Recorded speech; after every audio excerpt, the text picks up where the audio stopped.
يا أيها الذين آمنوا كتب عليكم الصيام كما كتب على الذين من قبلكم لعلكم تتقون.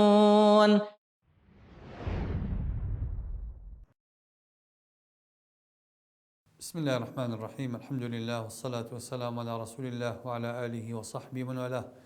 وشكان وبرايني بريسلاي فاي پروردگار لهمولاك فاي پروردگار طاعت وعبادتي أمانة بيروز لهمولا قبول بفرمي إن شاء الله. روجو كان من كاتة توشي قيامتمان وبيخات ترازوي شاككاني همومان وإن شاء الله. خوشويستان من لزنجير باس يكاديما خزمتان لقسكردن درباري فقه روجو وأو برسياراني كروجوانان لا يندروس أبي لجاني ڕۆژوانەی ڕۆژوەکانیاندا. جارێ خەڵی یەکەم بەڕێزان لەو دەست پێ بکەین گەورەی ڕۆژوو چییە؟ گەورەی ڕۆژوو خەڵی یەکەم ئەوەیە کە بەڕێزان ئەمە یەکێکە لەو کردەوانی کە خوای پەروەردگار زۆری پێخۆشە. بۆیە ئەفەرمێ لە حەدیثە قودسیەکەیە ئەفەرمێ ئەصوم لی وأنا أجزي به. ئەفەرمێ ڕۆژوو بۆ منە و من خۆم پاداشتی پێ ئەدەمەوە. عولەما ئەفەرمون بۆ خوای پەروەردگار ئیضافەی ئەکا بۆ خۆی. ئەفەرمون ئەم ئیضافەی تەشریفە. واتا چۆن تۆ بە مزگەوت دەڵێی ماڵی خوا، یا بە کەعبە ئەڵێی کەعبەت الله، یا بەیت الله، یا بە کەسێک ئەڵێی عەبدوڵڵاه، ئەمانە بۆ تەشریفن، بۆ گەورەی ئەو شتن کە پاڵێ دیتە پاڵ خوای پەروەردگار.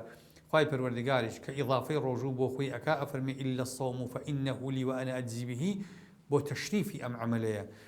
کەواتە ڕۆژوو یەکێکە لە کردەوە زۆر پیرۆزەکان. عولەما ئەفەرمون بۆ خوای پەروەردگار ئیضافەی ئەکا بۆ خۆی، ئەڵێ چونکە ڕۆژوو یەکێکە لەو عیبادەتانی کە زۆر کەم ڕیای تێ ئەکەوێ.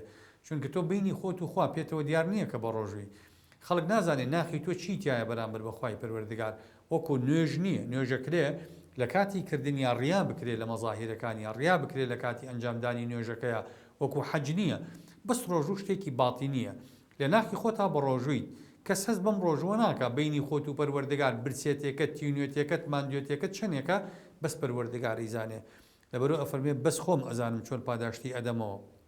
خاڵێکی تر عولەما ئەفەرمون لەبەروی ڕۆژوویەکێکە لەو عیبادەتانەی کە لە سەردەمی جاهیلیە نەدری پێ نەکراوە بۆ هیچ بت و پەرستراوێک، بەڵام شتەکانی تر بۆ نمونە نوێژ بۆ بتەکان کراوە، نەدر بۆ بتەکان کراوە، ئیعتیکافیان بۆ کراوە، سەدەقەیان بۆ کراوە، بەڵام ڕۆژوویان بۆ نەکراوە. عولەما ئەفەرمون بۆیە خوای پەروەردگار ئەفەرمێ ئیلا الصوم فإنه لي وأنا أجزي به. کەواتە ئەمە یەکێکە لە گەورەیەکانی ڕۆژوو.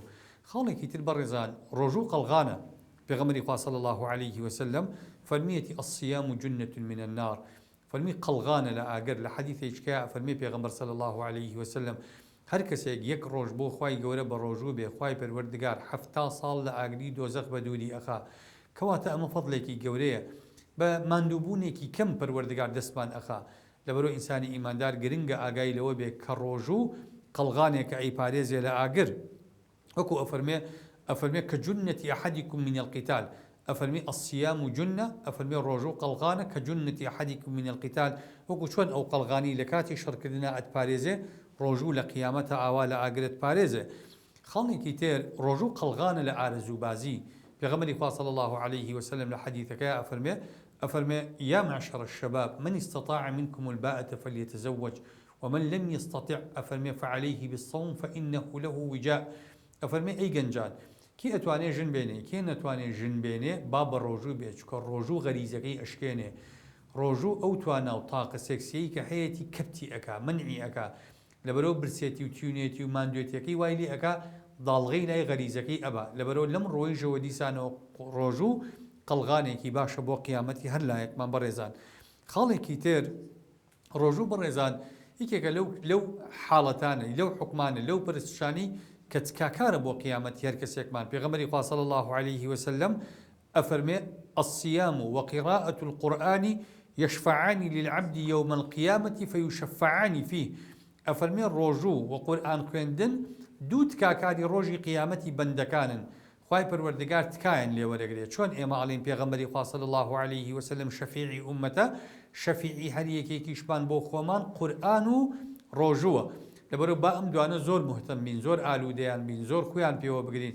هەڵەیەکی گەورەکەین ئێمە بەڕێزان، خێرێکی گەورە لە دەست خۆمانە دێن کە ئێمە ڕەمەزان و ڕەمەزان بە ڕۆژوین. لە کاتەکانی ترا لە ڕۆژەکانمان بێ ئاگاین، لە کاتێکا ئێمە مەفروزە قەت لە ڕۆژوو بێ ئاگا نەبین، ئەمە عیبادەتێکی ڕۆحی زۆر زۆر گەورەیە کە خوا ئەفەرمێ لەعەلەکم تەتەقون. ڕۆژوو هۆکارێکی زۆر باشە بۆ دروستبوونی تەقوا لە ناقی ئینسانە و تکاکارێکی گەورەی تاوانە خراپەکانی بەندەیە لە ڕۆژی قیامەتە. خاڵێکی تر بەڕێزان دوعای ڕۆژۆوان ڕەت نابێتەوە، ئەمە یەکێکێ لە گەورەکانی ڕۆژوو. لەبەر نزیکی ئەم بەندەیە لە کاتی ڕۆژووە لە خوای پەروەردگارە پێغەمبەر فەرمێ صلی الله عليه وسلم ئەفەرمێ ثلاث حق على الله أن لا يرد دعوتهم. ئەفەرمێ سێ کەس حەقیان لەسەر خوای پەروەردگار هەیە کە دعوەیان بانگیان سکاڵایان تکایان لای خوا ڕەت نەبێتەوە. یەکێک لەوانە ئەفەرمێ الصائم حتى يفطر. صائم کەسی بە ڕۆژۆوان حتى يفطر هەتاوەکو ئەو کاتەی کە ڕۆژۆکەی ئەشکێنێ. خاڵێکی تر بەڕێزان بۆنی دەمی ڕۆژۆوان پێغەمبەری خوا فەرمێ صلی الله عليه وسلم لخلوف فم الصائم أطيب عند الله يوم القيامة من ريح المسك. ئەفەرمێ بۆنی دەمی ڕۆژۆوان لە دنیا بۆنێکی بێزارکەرە، بەڵام ئەفەرمێ لای خوا لە قیامەت ئەطیب من ڕۆح المسک. لەبەرەوە ئەبینی ڕۆژۆوان لە قیامەتە بۆنی هەناسەکەیان بۆنی میسکە، بە هەناسەکانیانە لە ساحەی مەحشەرە ئەتوانی بیان ناسیتەوە. ئەمە فەزڵێکی کێ لە فەزڵەکانی ڕۆژوو بەڕێزان. خاڵێکی تر ڕۆژوو سەبەبە یا هۆکارە بۆ زۆرێکی تر لە مەکاریمی ئەخلاق، بۆ ئەوەی ئینسان کە بە ڕۆژوو ئەبێ ئێمە پێی ئەڵی نابێ درۆ بکەی، نابێ نەزەرکەی، نابێ غیبەتکەی، نابێ بوختان بکەی، نابێ دەست درێژی بکەیتە سەر خەڵک، نابێ هیچ شتێکی حرام بکەی.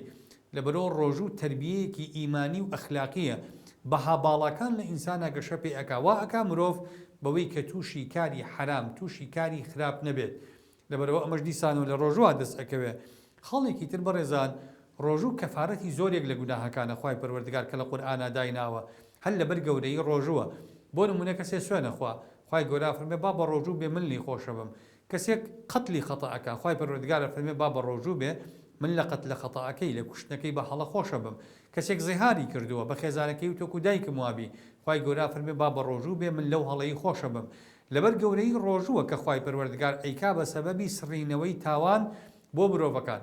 کەواتەمانە چەند خاڵێکن ئێمە وەکو خەڵکی ئیماندار پێویستە ئاگامان لێ بێ لە فەضڵ و گەورەی ڕۆژووە. خاڵێکی تر بەڕێزان هەندێک لە ئادابەکانی ڕۆژوو باسەکەم کە ئەمانە مستحباتن لە کاتی ڕۆژووە، گرنگە ئێمە ئاگامان لێیان بێ بۆی ڕۆژەکەمان بە باشترین شێوە قبول بکرێت. یەکێک لەوانە بەڕێزان ئێمە بە درەنگ پارشێو بکەینەوە و حەریص بین لەسەر پارشێو، یعنی پارشێوکردنەوە پێغەمبەری خوا صلی الله عليه وسلم فەرمێ تەسەحەروا فإن في السحور بەرەکە. ئەفەرمێ پارشێو بکەن، پارشێو بەرەکەتی تێ من نازانین بەرەکەتەکە چییە، بەڵام ئەمە بەڵێنی پێغەمبەرە صلی الله عليه وسلم وما ينطق عن الهوى إن هو إلا وحي يوحى.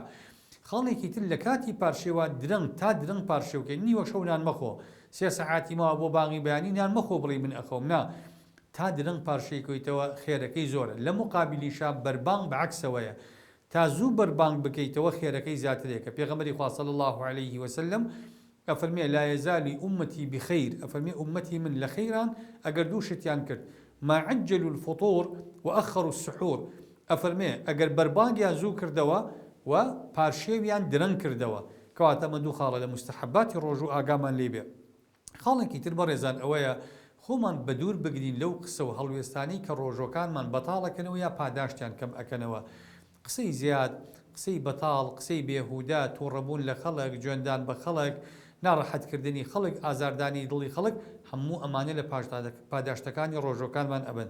کەواتە تا ئەتوانین با خۆمان لەم ئاکارە خراپانە بەدوور بگرین لە کاتی ڕۆژۆکانمانە بۆ ئەوەی ڕۆژۆکانمان بە سەلامەتی پەروەردگار قبوڵی کا لێمان.